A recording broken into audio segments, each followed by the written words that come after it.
Mapagpalang araw, kaibigan.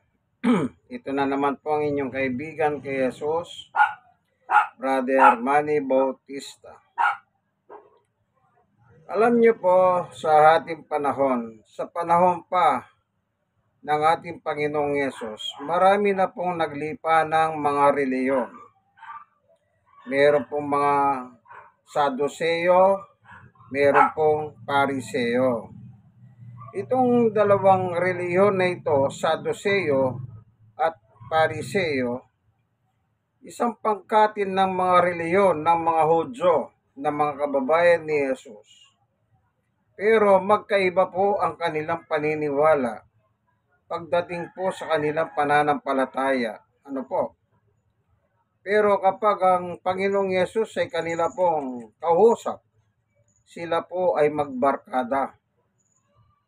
Ano po? Kapag sila ay nakikipagdiskusyon sa ating Panginoong Yesukristo, sila po ay magkasanggang dikit, ika nga.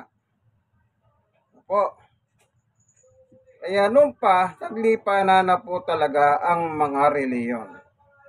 At hanggang sa ating panahon, naglipa na pa rin po ang mga reliyon. Kung inyo pong i-search sa Google,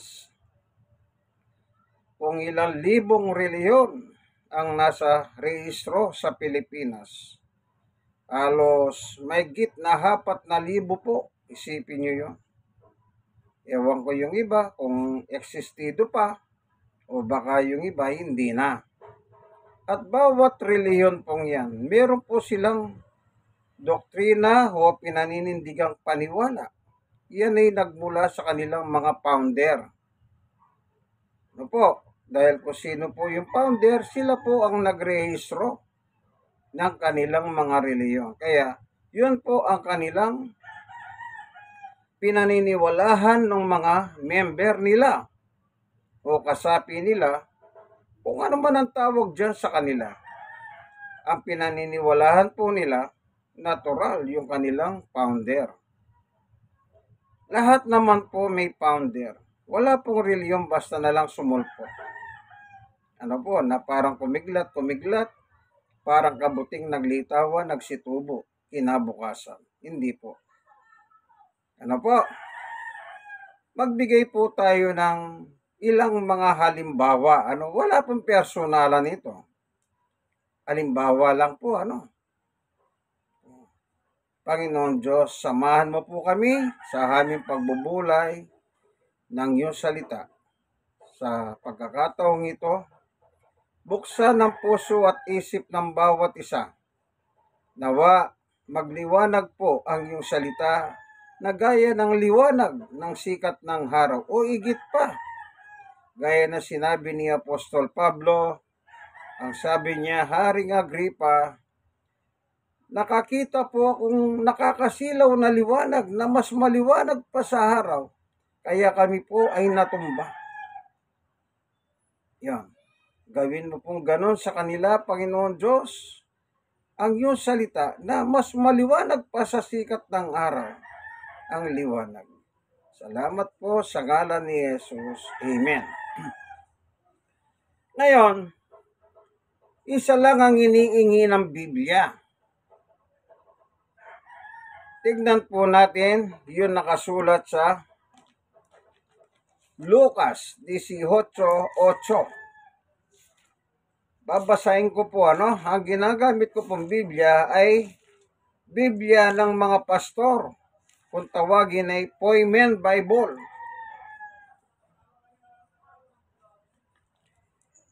Dito po sa Lucas 18, ganito po ang mababasa. Ayan, po? Basahin po natin. Isinalaysay ni Jesus ang isang talinghaga upang ituro sa kanila na dapat silang laging manalangin at huwag mawalan ng pag-asa. 2. Sinabi niya, sa isang lungsod ay may isang hukom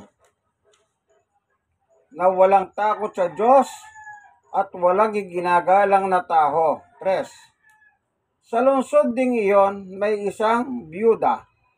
Lagi siyang pumupunta sa hukom at sinasabi, bigyan po ninyo ako ng katarungan sa aking usapin. 4. Tinanggihan siya ng hukom sa loob ng mahabang panahon. Ngunit, nang magtagal ay sinabi ng hukom sa sarili, kahit ako'y walang takot sa Diyos at walang ginagalang na tao, 5. Ibibigay ko na sa kanyang ibibigay ko na ang katarungang iniingi ng byudang ito. Ito'y sapagkat lagi niya akong ginagambala at baka mainis pa ako sa kapupuntan niya rito. 6. At nagpatuloy ang Panginoon, pakinggan ninyo ang sabi ng masamang hukom na iyon. 7. Ngayon, ipagkakahit-kaya ng Diyos ang katarungan sa kanyang mga inirang na dumadaing sa kanya araw at gabi. Sila'y kanyang pag-iintayin niya ng matagal. Yan. Tanong po yun, ano? Tanong po yun. Sila'y kaya'y pag-iintayin niya ng matagal. 8. Sinasabi ko sa inyo, agad niyang ibibigay sa kanila ang katarungan. Ngunit sa pagbabalik ng anak ng tao, may dumadatnan pa kaya siyang mga taong may pananampalataya. Yon. Yung palang babalikan ng Panginoong Hesus dito sa lupa, yung may pananampalataya. Sa dami ng reliyon, naglipa na sa mundo ngayon. Sabi ko nga po, yung eskriba at pariseo, bagamat may mga reliyon po na particular ang mga yan, pero hindi po sila magkahugbay, kundi magkatunggali sila pagdating sa pananampalataya ng mga reliyon nila, respectively. Ano po? Ganon po ang mga reliyoso sa panahon ng Panginoong Yesukristo. Ano po? Sandali lang, may hinahanap lang po ako, ano? Ito po, ano? Talahan ng mga salita. Sa likod po ng Bible, ano? Pariseo. Kahanib sa isang napakalaking grupo ng kapanahunan ni Jesus at ng mga apostol, higit na mas malaki ang kanilang bilang kaysa mga Saduseo at marami silang pagkakaibang dalawa. Ang mga Pariseo ay napakatapat sumunod sa interpretasyon ng lumang tipan at mga tradisyon. Saduseo, malihit na samahan ng mga Hudyo na karami pare. Ang unang 5 aklat lamang ng matandang tipan ng kanilang pinaniniwalahan. Hindi rin sila naniniwala sa muling pagkabuhay, mga espiritu at mga anghel. Ayun, ano po? Bagamat itong mga grupong ito pareho pong laing Hudyo, pagdating sa reliyon, magkaiba po sila. Ayan, nakita nyo po ang diferensya, hindi ko na i-elaborate. Binasa ko lang po, nasa talahan, sa page 359. Ayun, ano? Sa bandang likod ng Bibliang ang Poimen, Biblia ng mga pastor. Kung sila nga po noon, itong grupong ito, sila yung tumutulig sa kay Jesus. Kaya sinabi ni Jesus sa kanila, kawawa kayo, kayong mga babag-imbabaw. Papunta sila ng impyerno. Hindi kasi sila naniniwala kay Jesus. Ano po? Yan, doon sa Mateo 23. Yun po nakasulat doon kung saan ang sinabi ng Panginoong Yesus, kawawa kayo, mga mapagbalat kayo. Ayan, mga pahimbabaw. Oh. Po, tignan lang natin.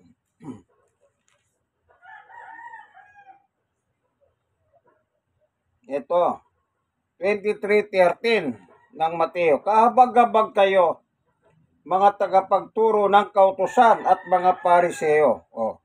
Yung tagapagturo ng kautusan, yun po yung eskriba. Ano po? At mga pariseo. Mga mapagkunwari, inaadlangan ninyo ang mga tao upang hindi sila makapasok sa kaharian ng langit. Hindi na kayo pumapasok. Inahadlangan pa ninyo ang mga nais pumasok. Kahabag-habag kayo, mga tagapagturo ng kautusan, eskriba, at mga pariseo, mga mapagkunwari. Ayun, inuubos ninyo ang kabuhayan ng mga byuda at nang idinadailan ninyo ang pagdarasal ng napakahaba. Nagdarasal ng maaaba dahil dito lalo pang binibigatan, lalong bibigat ang parusa sa inyo. Ayun, ano po? Sunod sa 15. Kahabag-habag kayo, mga tagapagturo ng kautusan at mga pariseo, mga papagkunwari, nilalakbay ninyo ang karagatan at ginagalugad ang buong daigdig. Makahikayat lamang kayo kahit isang hentil sa pananampalatayang Hudyo. Ngunit kapag ito'y naikayat na, ginagawa niya siyang masahol pa sa lalong dapat parusahan sa impyerno kaysa inyo. Yun. Sabi ko nga po sa inyo, papunta sila sa impyerno. Hindi purgatorio, ha? Impyerno, sabi ng Panginoong Yesukristo. Kaya pa, tingnan nyo po, magkasama silang nakikipagdiskusyon kay Jesus, pero ibang paniwala ng bawat isa. Pero sabi ni Jesus sa kanila, mga mapagkunwari. Nangangaral ba sila? Nangangaral! Makahikayat lamang sila ng isang hentil, hindi Hudyo, na madala sa kanilang pananampalatayang Hudyo. Sabi ni Jesus, hindi nga kayo papasok sa langit. Inaadlangan nyo pa yung gustong pumasok. Yun pong masakit na salita yan. Kaya nasasabi ko po, ang mga reliyon ngayon, para silang illegal recruiter. Recruit na recruit. Bakit po ganun ang ginagawa nila? Gusto nila may pakita, may broadcast sa buong mundo na yung aming reliyon ay milyon-milyon. Ang aming reliyon, bilyon-bilyon. Ang aming reliyon, sangkatutak na kasama. Ganon po ang kanilang ginagawa. Kaya hindi naman nila sinasabi na merong umaalis sa kanila.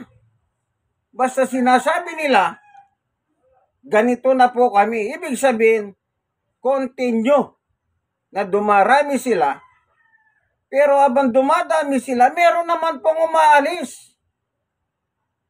Kanya lang, siyempre, hindi naman nila sasabihin yung mga umaalis.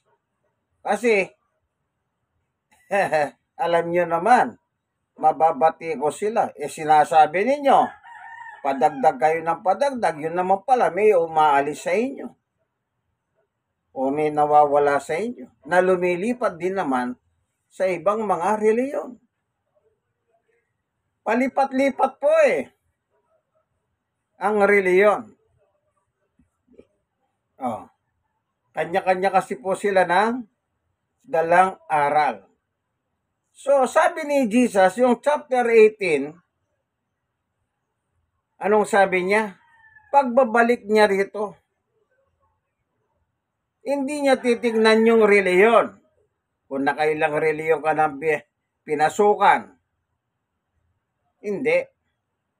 Hindi naman niya sasabihin no, kung yumaman ka, naging milyonaryo ka, naging bilyonaryo ka. Hindi. Ang sabi niya, may madadatnan kaya siyang may pananampalataya. But of course, pananampalataya, ang tinutukoy niya sa kanya. Kasi, dadatnan niya eh. Kaya sabi niya, tignan natin dito sa 1, Res 16. Ano po ang nakasulat?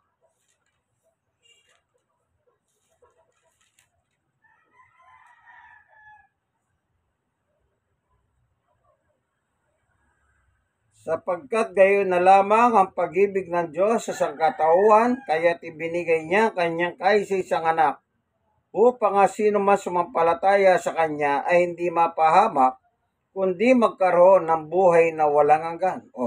Maliwanag po, ano? Kanino daw po tayo sasampalataya? Ayon sa kasulatan. Sapagkat gayon na lamang ang pag-ibig ng Diyos sa sangkatauhan, kaya't ibinigay niya kanyang kaisa-isang anak, si Jesus po yun, upang sino man sumampalataya sa kanya. Kanino ka sasampalataya? Kay Jesus. Kaya yung sinasabi niya, pagbabalik niya dito sa lupa, may datatnan kaya siyang may pananampalataya. Ang tinutukoy niya, yung sumasampalataya sa kanya. Ano po? Purihin ng Panginoon. God is good. All the time. Ano po? Ngayon, meron pang nakalagay na talata sa Biblia. Ang Panginoong Yesukristo naman mismo ang nagsalita nang italaga niya si Apostol na si Pablo. Ganito po ang naman ang nakalagay. Dito po sa Gawa 26, 17, 18. Ang sabi niya, ililigtas kita mula sa mga kababayan mong mga Hudyo, gayon din sa mga hentil kung saan kita isusugo. 18. Imumulat mo ang kanilang mga mata, ibabalik sila sa kaliwanagan mula sa kadiliman, ililigtas sila sa kapangyarihan ni Satanas at ibabalik sa Diyos. Ito na po. At sa pamamagitan ng pananampalataya nila sa akin, sila'y patatawarin sa kanilang mga kasalanan at mabibigyan ng lugar kasama ng mga taong ginawang banal ng Diyos. Ayun. Lumiliwanag, lalong lumiliwanag. Kanino tayo sasampalataya para tayo mapatawad? Ang sabi ng Panginoong Yesus, sa akin. Maliwanag. Ang sabi ni Jesus, sa akin. So, kaya yung pagbabalik niya rito, aanapin niya yung pananampalataya niya, pananampalataya mo sa kanya. O ito na po magbibigay na po tayo ng halimbawa. Kaya sabi ko kanina, wala pong personalan. Pananampalataya po ito, kailangan nakalagay sa Biblia. Halimbawa, Iglesia ni Cristo na itinayo ni Yumaong Felix Manalo. Ano ang kanyang itinuturo at sinusunod ng kanyang mga miyembro o kanyang nadaya? Si Jesus, hindi Diyos kailanman, kundi tao lang. No. Alisin mo na yung lang. Si Jesus, hindi Diyos kailanman, kundi tao. Kaya yung membro nila, yan din ang kanilang itinatayo. Naalala ko po ng isang pagkakataon, meron akong pinuntahan na lugar, malapit din po sa amin. Meron pong isang matandang babae, may matanda sa akin. Tinanong ko siya, Nanay, naniniwala ka bang si Jesus ay Ang tanong ko po pala ganito, ano po ang paniwala mo kay Jesus? Ayan. Ang sagot niya, si Jesus ay taong tagapamagitan. Sabi ko, hindi po ba kayo naniniwala na si Jesus ay Diyos? Ayon sa Biblia, sabi ko. Ang sagot niya, si Jesus ay taong tagapamagitan. Sabi ko, kung mababasa ko po na si Jesus ay Diyos, maniniwala ka ba? Ang sagot na naman niya, si Jesus ay tao na tagapamagitan. At tsaka niya ako nilayasan. Hindi na niya inantay yung babasahin ko. Isipin niyo po, doktrinado. Sa Facebook, meron din po ako nakita, bata lang. Siguro mga 5 taon. Ganon din po, tao si Jesus. Isipin niyo po yun, at the age of early age. Ganon na rin ang paniwala. Punta naman tayo sa Jehovah Witnesses na itinayo ni Charles Taze. Lagi ko nakakalimutan ang apelyido nito eh. Yung apelyido niya sa gitna, nakahalala ko palagi, Taze. O siya po naman ang founder ng Jehovah Witnesses. Ano po ang paniwala nila kay Jesus? Siya po ay maliit na Diyos. Kaya ko po nasabing maliit na Diyos kasi po yung Biblia nilang ginagamit. Yung Diyos na tumutungkol kay Jesus is small letter. Imbis na capital letter, gagaya ng Diyos Ama. Sipin niyo po yan. O sige, ano pa bang iano natin?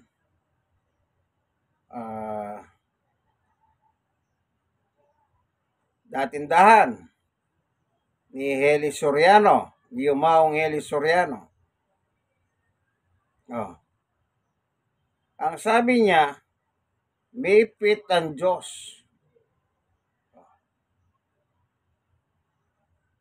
Nagmumura na siya sa harap ng kamera. Ang sabi niya, patunayan niyo na ako'y nagmumura. Kita niyo po, yung isang kapanalig niya, member, nagpunta po dito sa amin kasi meron po siyang kakilala ni Sister Baby, yung amo niyan dati.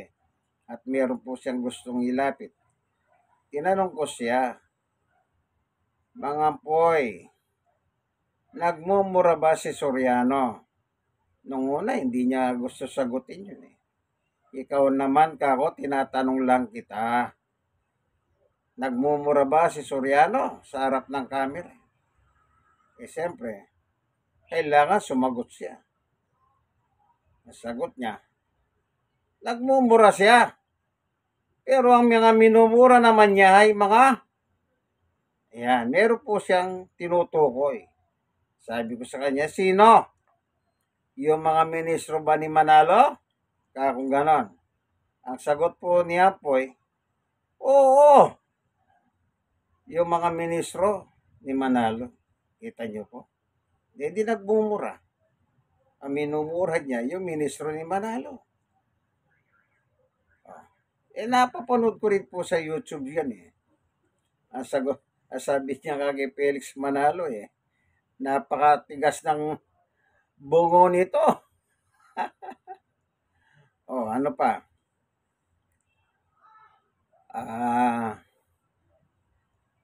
Yang Muslim.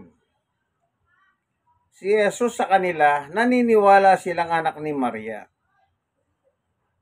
Naniniwala silang anak siya ng Diyos. Pero sa kanila po, hindi tagapagligtas si Jesus, kundi isang propeta lamang. Tandaan niyo po yan, ano? Isang propeta, hindi tagapagligtas. Yun po ang turo ni Propeta Muhammad sa kanila. Kaya yung membro po nila, ganyan din. Naalala ko na, nung sa pangangaral ko po sa isang palengke, mayroon palang isang Muslim. Kasi sabi ko, ang topic ko po, yung pasalamat. Ang nakalagay naman po talaga sa Biblia, sa unang Tesalonica, kailangan maging ugali natin yung mapagpasalamat sa Diyos. Ano po? Mapagpasalamat sa Diyos. Ngayon, pag hindi ka nagpapasalamat ka ako, masama ka o jablo ka. So, yun ang tinandahan niya. Nung tapos na po ako, napadaan ako sa kanya, tinanong niya ako. Maraming nagalit, sabi niya, na sinabi mong pag hindi ka nagpapasalamat, sa jablo ka. Sagot ko sa kanya, ang jablo o ang satanas, ang meaning niyan masama. Ang masama, satanas. Utos ng Diyos, magpasalamat ka sa Kanya. Hindi ka nagpapasalamat, ano ka? Di masama ka, jablo ka. Tapos sabi niya, hindi, ano bang talata yan? Inapan ako ng talata. Okay kako, ganitong gawin natin. Naniniwala ka ba sa Biblia o hindi? Yes or no lang ang sagot mo. Hindi na po siya sumagot. Ang sabi ko, o sige, ayaw mo sumagot, iiwanan na kita. Kasi hindi ka rin naman maniniwala sa Biblia. Binanatan niya pa si Jesus. Paalis na lang, sabi niya.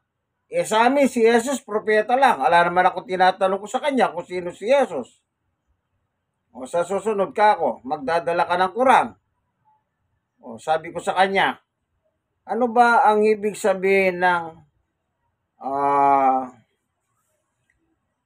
ano po yung sinisigaw ng mga Muslim, yung naririnig natin sa Mindanao, narinig ko rin, yung Allahu Akbar. At doon sa mga amas ng mga Muslim, Allahu Akbar. Kapag sumisigaw sa lang Allahu Akbar, dala-dala po nila baril. Pagkatapos sila po ay bumabaril ng mga tao. Kita nyo po yung sa Hamas, nung October 7, nagpalipat sila ng mga bomba papuntang Israel. Yung unang bayan ng Israel. Sa boundary. Nilusob po nila. Pinalabas po sa telebisyon yun. Napanood ko po yun sa international news. Bata, matanda, babae, pinagbabaril po. Kaya galit po yung Prime Minister ng Hamas na sinabi niya sa Presidente ng Amerika. Ganon po sila karadikal. Kaya sabi ko, magdala ka tanong ko sa kanya, ano ba ang ibig sabihin ng Allahu Akbar? Pero siya sinabi, ako ang alam ko, God is merciful. Ang Diyos ay mahawain. Yan ang ibig sabihin ng Allahu Akbar. Nung araw, meron akong mga kasulatan. Kanya lang, nabasa ng tubig nang masunog dito sa amin lugar. Ano po? Kasi meron akong kaibigan na Muslim na nakakahingi po ako ng mga pulyetos sa kanila. Kung ang Diyos ay merciful, ba't kayo pumabaril ng mga tao? Hindi ba? Yan, napapanood sa news yan. Allahu Akbar, Allahu Akbar. Pagkatapos bumabaril, baril. Nung sumunod na nandun po ako sa palengke na yon, pag-gitara na lang siya, hindi niya ako pinapansin. Inihintay ko siyang kanya lang, siyempre, dahil hindi na ako pinapansin, pinabayaan ko na lang siya. Praise the Lord. Ano pa? Yung Buddhism, mga lahing Inchik, dito sa Asia, Pilipinas lang, ang hindi Buddhism. At saka ilang bansa pa yung sa ASEAN, na nakasali ba yung yung Middle East sa Saudi? Yung Muslim yan, ano po? Yung Buddhism, kay Buddha, the Shining One. Ang tawag nila dyan, isa na naliwanagan. O si Buddha daw po, naliwanagan. Actually, tao si Buddha eh. Ano po, tao. Yan po ang kanilang pinaniniwalahan.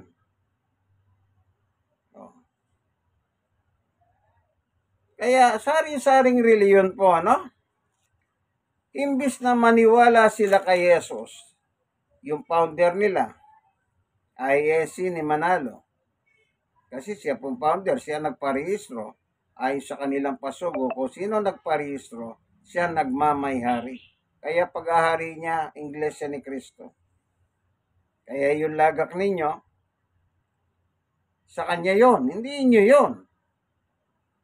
O, basahin nyo yung rehistro ninyo. Huwag bago kayo magalit sa akin.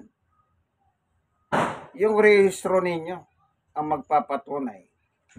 Sa pasugo, nakalagay din yan. Kung pagbabasihan ng nagmamayari, kung sino nagrehistro, siya ang nagmamayari. Nasa pasugo rin ninyo yan. So, marami pong mga reliyon na ang kanilang dinadalang doktrina ay yung mula sa kanilang leader. Hindi naman tagapagligtas yung leader nila eh. Mga tao lahat yan. Ako, meron akong reliyon na kinabibilangan. Pero si Jesus po pinaniniwalahan ko. At yung kanyang mga sugo sa Biblia. Kasi po yun ang nababasa eh. Hindi ko po pinopromote yung reliyong na kinabibilangan ko. Hindi po. Ang pinopromote ko po, laging nakasulat sa Biblia. Kaya kung minsan tatanungin nila kung ano ang reliyon ko, ano sagot ko? Wala. Ano pa tatanungin mo kung wala? Yung iba po, sumisilip sila sa mga Facebook account. Isa sabi niya, ito palang reliyon mo. Isa lang ang tanong ko sa kanya, kailan ko sinabing reliyon ko yan? Sige ka, magpalabas ka ng ebidensya. Wala. Nawala na. Wala siyang ebidensya. Hallelujah. Ang pinopromote ko po, si Jesus nasa Biblia. Ano po, tandaan niyo po yan. Ayan o, in Christ alone, no? Kay Kristo lamang ako sumasampalataya. Kasi kay Kristo po, binigay ng Diyos ang lahat ng kapangyarihan sa langit at lupa. Naalala ko na naman yung miyembro ng datindahan.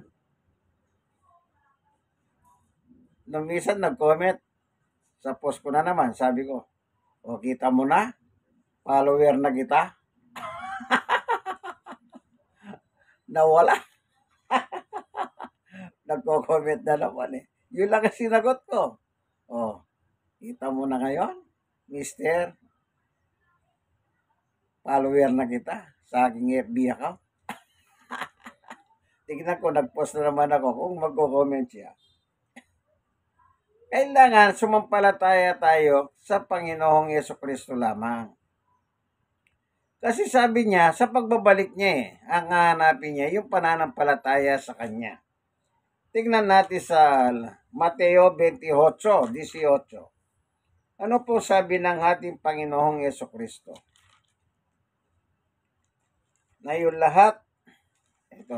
Babasahin ko na lang po.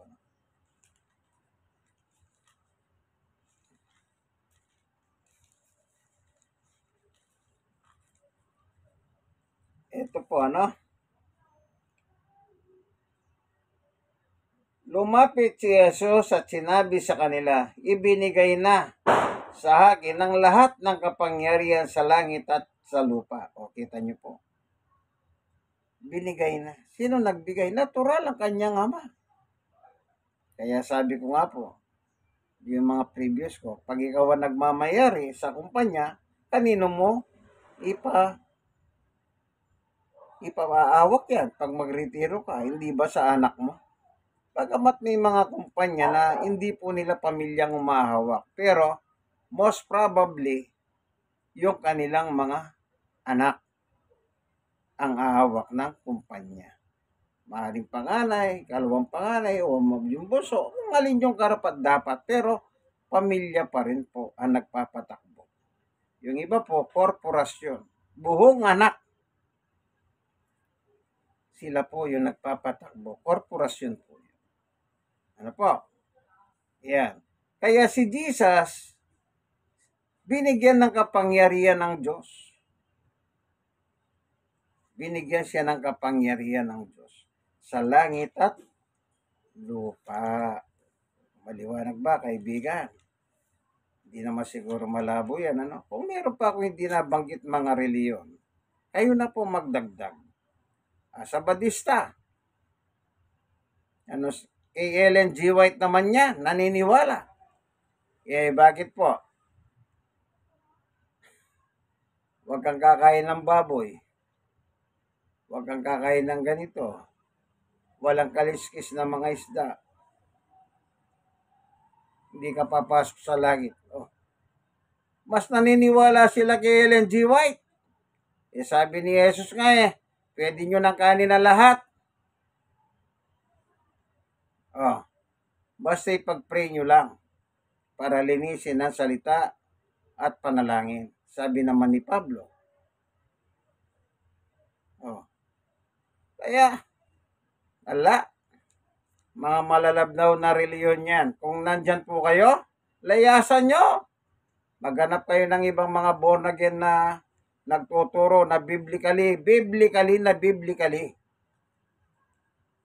Nakapokus lang kay Jesus. Kung kay Kristo sila, bakit nila pinapangaral yung iba-ibang aral na galing sa founder nila? Ingat po kayo, ano? Meron lang po akong hinahanap habang nagsasalita ako, ano? Ay naidagdag ko lang po yun, ano? Kayo po, mag-isip po kayo ng ibang reliyon na sa tingin ninyo, pwede nyong idagdag. Mag-comment kayo at saka nyo po isulat yung ano pa yung mga reliyon na sa tingin niyo nakikita ninyo. Kasi, yun nga po, sabi ko, nasa 4,000 yata yung nakarehistro. Sipin nyo po yun. Ilan lang yung nabanggit ko.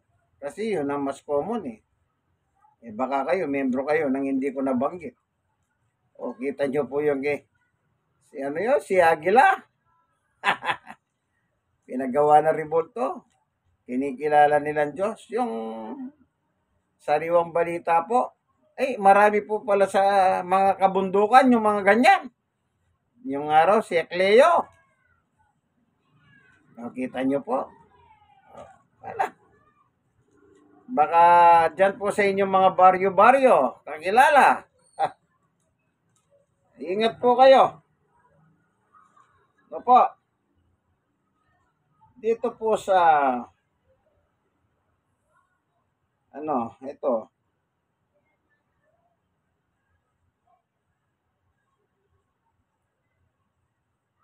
Ganito po ang mababasa doon po sa 1:5. Ito, para hindi tayo mahirapan sa Ayan, gamamit tayo magnifying glass. Ito. Ito, 25. Pakatandaan ninyo na darating ang oras. Okay, sandali lang po, Ito, sa 27. Binigyan niya ang anak ng kapangyarihan umatol sapagkat siya ang anak ng tao. Yun. Ang Diyos po nagbigay ng kapangyarihan umatol. Si Jesus. Kasi anak ng tao. Ibig sabihin po, nang siya po yung nagkatawang tao, si Jesus dito sa lupa, taglay-taglay po ni Jesus ang pagiging Diyos ng kanyang Ama. Okay? Sige.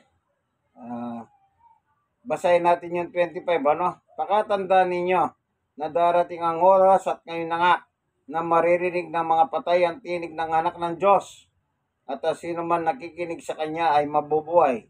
26. kung paano nga ang Ama mismo ang pinagmulan ng buhay, gayon din naman, ang anak ay binigyan niya ng ganoong karapatan.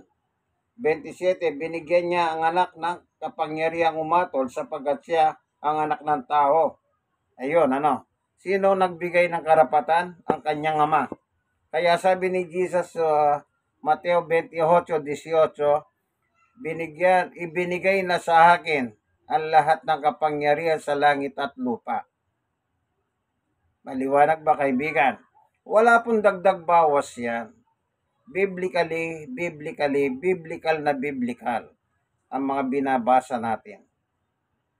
Yun nabanggit kong mga reliyon, wala pong personalan.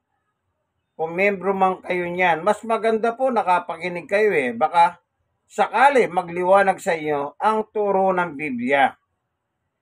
Hindi ko po sinabing huwag kayo sumampalataya sa inyong mga lider. Pero kung ang kanilang pananampalataya taliwas naman po sa turo ng Biblia, huwag niyo pong ipagpukpukan ng debate yan. Yan lang pong masasabi ko sa inyo. O, kayong Katoliko, hindi raw sila sumasamba sa rebulto. Sabi ni Emeritus Oscar Cruz nung araw sa telebisyon, di naman namin inuutos yan. Referring to Katoliko na sumasamba, lumulo sa rebulto. Di raw nila iniutos. Pero sino nagbibindisyon ng mga rebulto? Bago nila luhuran at dasalan. Hindi ba pare? Alam niyo po, yung rebulto na yan, kahit anong ganda, hindi nila dadasalan talaga yan. Pero kapag binindisyon na ng pari yan, sigurado dadasalan nila yan. Dati po akong Katoliko, dumadasal kami sa harap ng rebulto tuwing alas 6 ng gabi. Yung Angelos, tuwing alas 6. Paano hindi ko alam? Yan, isa pa yan, Katoliko po. Naniniwala sila kay Jesus, naniniwala pa rin sila sa mga santo-santa, tinatawag nila. Tinatawag si Maria, ang Panginoong Maria, napupuno ka ng grasya. Di po ba? Dapat bang isali si Maria dyan? Hindi naman. Pedro Calungsod, Lorenzo Ruiz, tinatawag nila. Ginawa po nila santo. Yung mga Anghel Gabriel, tinatawag nila. Nilikha lang ng Diyos ang mga hangel. Yung mga papang namatay, dinadasalan din.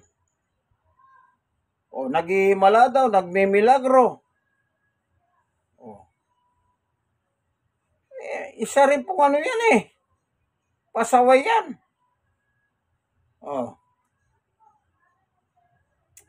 In Christ alone. Kasi sabi ni Jesus, sa pagbabalik ko dito sa lupa, may datnang kaya akong pananampalataya. Referring to faith sa Kanya. Yun lang po nga hanapin ng Panginoong Yesus sa iyo, kaibigan. Kaya kung ano man yung tinuro ng mga leader ninyo, ay huwag nyo pong pagkikipagpukpukan ng debate yan. Yung sa Biblia, ang pagkipagpukan ninyo ng debate, yung nakasulat. At least nakasulat. Kaya nga po nangyayari tuloy kung minsan, kapag may debate kayo, gumagamit silang mga referensya ng mga magazine ninyo. Sinabi ng magazine nyo, ito. Kaya nangyayari po, nahuhulog sila sa pagkatalo. Sabi nga ng yung mga protestante, Sura, Scriptura. Nung mamulat ang kanilang kaisipan sa katotohanan, si Martin Luther, dati pong mga Katoliko yan. Ano sabi niya? Sura, Scriptura. Bible alone. Pinagpupunit yung mga Biblia, pinaggaganyan po sa mga simbahan, sa templo, para mabasa ng mga tao.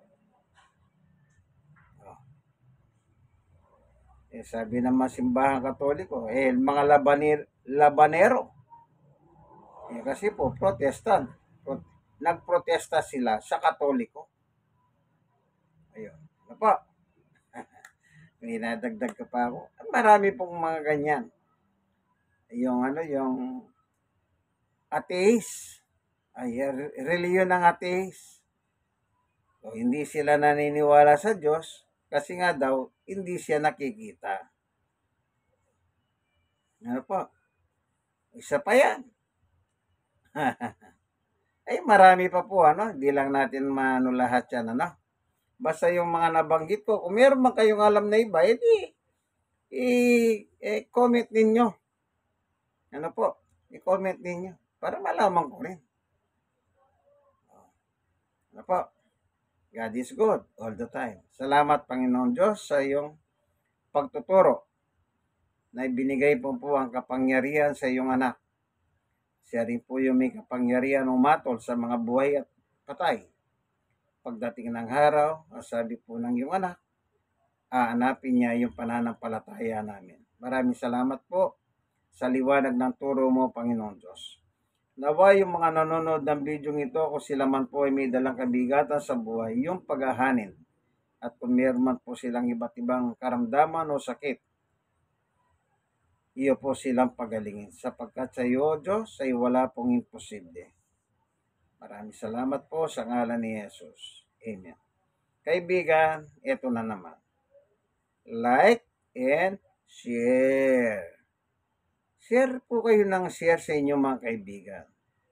Malay ninyo, yung mga nagdidilim ang kaisipan, ay magliwanag din naman po,